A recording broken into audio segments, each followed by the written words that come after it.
Narsipatnam NTR mini స్టేడియంలో sports authority of Andhra Pradesh ఆధ్వర్యంలో నిర్వహిస్తున్న వేసవి క్రీడా శిక్షణ కార్యక్రమంలో భాగంగా క్రీడాకారుల ఆరోగ్యాభివృద్ధి లక్ష్యంగా ప్రత్యేక పౌష్టికాహార పంపిణీ కార్యక్రమాన్ని నర్సీపట్నం మార్కెట్ కమిటీ డైరెక్టర్ వెలగా వెంకటకృష్ణారావు ఆధ్వర్యంలో నిర్వహిస్తున్నారు. ఈ కార్యక్రమంలో భాగంగా సోమవారం జనసేన పార్టీ నర్సీపట్నం నియోజకవర్గ ఇన్ఛార్జి రాజాన వీర సూర్యచంద్ర చేతుల మీదుగా క్రీడాకారులకు పౌష్టికాహారం పంపిణీ జరిగింది.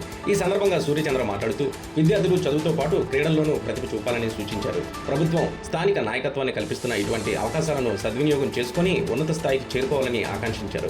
అనంతరం వెలగా వెంకటకృష్ణారావు మాట్లాడుతూ క్రీడల్లో రాణించాలంటే సరైన ఆహారం, క్రమశిక్షణ, శిక్షణ అవసరమని ఆయన పేర్కొన్నారు. క్రీడాకారుల ప్రతిభను ప్రోత్సహించడంలో భాగంగా ఈ కార్యక్రమాన్ని కొనసాగిస్తున్నామని, శిక్షణ పూర్తయ్యే వరకు నిరంతరంగా పౌష్టికాహారం అందిస్తామని తెలిపారు. ఈ కార్యక్రమంలో జనసేన జిల్లా కార్యదర్శులు పంచాడ హరినాథ్, అల్లాడ సురేష్, నర్సీపట్నం లీగల్ సెల్ సభ్యురాలు అలివేలు మంగ, కోచ్లు, క్రీడాకారులు పాల్గొన్నారు. అందరికీ నమస్కారం. ఈరోజు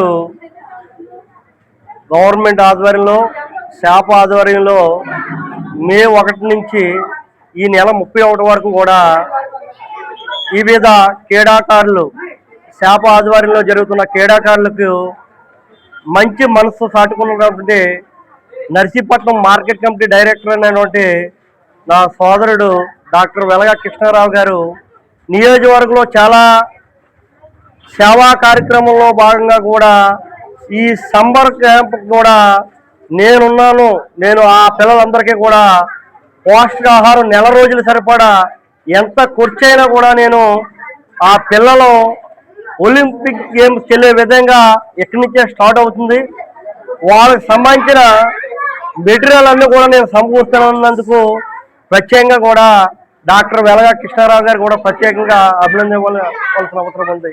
ఈ నియోజకవర్గంలో కస్తూర్బా పాఠశాలలో కూడా దాదాపుగా 8 లక్షల రూపాయలు ఇదైన బెంచీలు కూడా గౌరవ స్పీకర్ ఆధ్వర్యంలో, ఆయన ఆధ్వర్యంలో కూడా వెలగా కృష్ణారావు గారు సమకూర్చడం చూసాం. అలాగే ఆయన ఈ నియోజకవర్గంలో కూడా సోమవారం ఎంబీపట్నం పరిసర ప్రాంతాల్లో కూడా పారిశ్రామికవేత్తగా గవర్నమెంట్ ఆర్గనైజేషన్లో స్పోర్ట్స్ అథారిటీ వాళ్ళ ఆధ్వర్యంలో మనకి మే 1 నుంచి 31వ తారీఖు వరకు మనకి సమ్మర్ క్యాంప్ అనేది జరుగుతుందండి. 8 సంవత్సరాల పిల్లల నుంచి 16 సంవత్సరాల వరకు మనం గేమ్స్ కండక్ట్ చేస్తున్నాం. పిల్లలందరికీ అన్ని గేమ్స్ 20 రకాల క్రికెట్, వాలీబాల్, అథ్లెటిక్స్, ఆల్మోస్ట్ అన్ని గేమ్స్ మనం ఇక్కడ కండక్ట్ చేస్తున్నాం. Boxing, karate. సో ఇలా నడుస్తుండగా మేము మే 1ని మన స్పీకర్ గారి మిసెస్ పద్మావతి గారి చేతుల మీదుగా స్టార్ట్ చేసాం. అప్పుడు 60 మంది పిల్లల వరకు ఉన్నారు. ఇంకా ఈ రోజుకి 120 మంది వరకు డెవలప్ అయ్యారు. ఇంకా సమ్మర్ క్యాంప్ ఎండింగ్ అయ్యేటప్పటికి 200 మంది వరకు రావచ్చు. ఎందుకంటే ఈ సమ్మర్ క్యాంప్ వల్ల పిల్లలు టీవీలు, ఫోన్లు విడిచిపెట్టి గ్రౌండ్లో చాలాసేపు మాకు చాలా సంతోషంగా ఉంది. వాళ్ళ యాక్టివిటీస్ అవి బాగా పార్టిసిపేట్ చేస్తున్నారు. తద్వారా మనకి పిల్లల ఆరోగ్యమే కాకుండా ఉల్లాసంగా, ఉత్సాహంగా ఉంటారు. జ్ఞానం కూడా పెరుగుతుంది. తద్వారా మన గవర్నమెంట్ ఏదైతే 3% రిజర్వేషన్ ఇచ్చిందో దానికి కూడా ఇప్పటి నుంచి పునాది వేయాలనే ఉద్దేశం మీద గవర్నమెంట్ మనకి ఈ మంచి పథకాలను అవలంబించి దానికి కూడా మేము కూడా ఒక కోచ్లుగా, యాజ్ ఏ కోచ్లుగా మేము కూడా సపోర్ట్ చేస్తున్నాము. ఉదయం సాయంత్రం 2 పూట్ల ప్రాక్టీస్ జరుగుతుందండి. దానికి ద్వారా ఎవ్రీ ఈవినింగ్ కూడా మనకి స్నాక్స్ ఇస్తాము.